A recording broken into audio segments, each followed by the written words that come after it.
हंस पर सवार अब अवसर दे मैया है।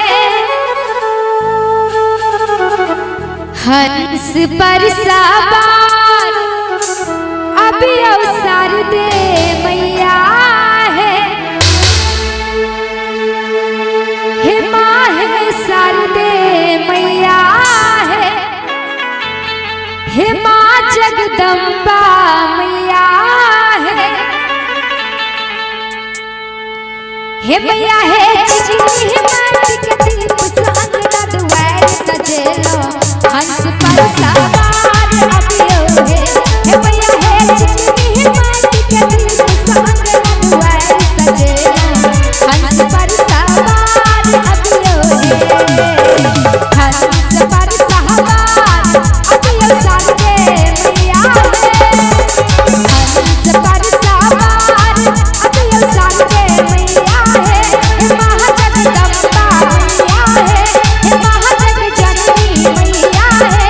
हे मैया है चिन्नी माटी के दीप संगना दुआर सजेलो। हंस पर सवार अबियो है।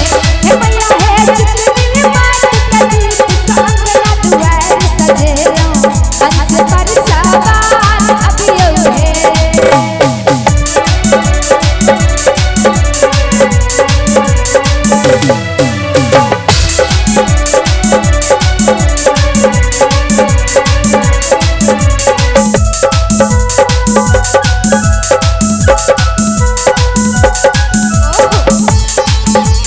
जाहो भैया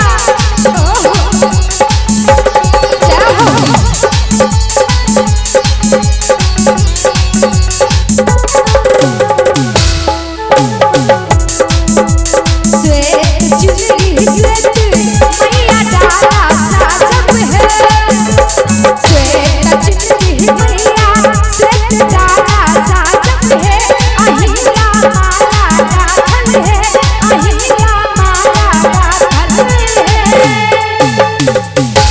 श्वेत चुनरी श्वेत मैया डाला साजल है। अहिल्या माला गाथल है।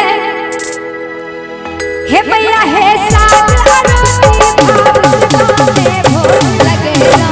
लाडी माँ सिंगार करियो है। हे मैया है चिन्नी माटी के दीप संगना दुआर सजेलो। हंस पर सवार अबियो है। हंस पर सवार अबियो सरदे मैया है। हंस पर सवार अबियो सरदे मैया है। हे महाजग जननी मैया है। हे महाजगदम्बा मैया है। हे मैया है चिन्नी माटी के दीप संगना दुआर सजेलो। हंस पर सवार अबियो है। हे मैया है चिन्नी माटी के दीप संगना दुआर सजेलो। हंस पर सवार अबियो है।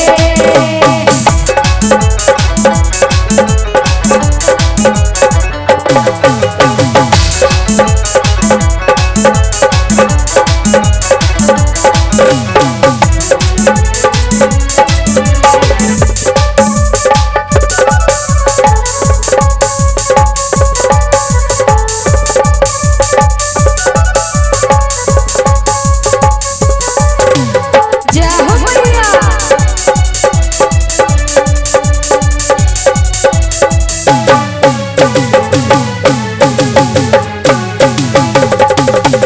माटी के घट भरी का मैया कलसा से रोहे। माटी के घट भरी का मैया कलसा से रोहे। हे आरती के थाल सजेलो है। हे आरती के थाल सजेलो है। माटी के घट भरी का मैया कलसा बैसेलो है। हे आरती के थाल सजेलो है। माटी के घट भरी का मैया कलसा बैसेलो है। हे आरती के थाल सजेलो है।